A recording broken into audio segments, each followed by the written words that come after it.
Learning coding through applications. Day 1. OTP generation. OTP generation involves 7 steps. First step, user request and API communication. ఇందులో client server ఉంటుంది. Client అంటే user interface which is visible to us. It handles user interaction. Server అంటే backend which is a program running on your machine. It handles logic and data processing. ఎప్పుడైతే మీరు number నొక్కి send OTP నొక్కుతారో client సర్వర్కి ఒక request పంపించింది. అదే HTTP post request. HTTP అంటే hyper text transfer protocol. It defines how the data is transfer over the internet. Post అంటే the data is being send to the server for data process. ఎప్పుడైతే back end client నుంచి వచ్చిన request receive చేసుకుంటుందో అప్పుడు it start processing.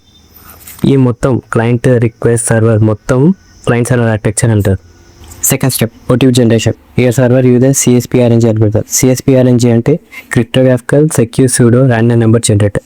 Random dot math function కూడా use చేయొచ్చు, కానీ random dot math function generate చేసే random number which is predictable. CSPRNG algorithm generate చేసే random number which is unpredictable. CSPRNG algorithm uses entropy sources such as noise, system randomness, CPU timings to generate random numbers which is unpredictable. అందుకే server సిఎస్పిఆర్ఎన్జీ algorithm use చేస్తుంది OTP జనరేషన్కి.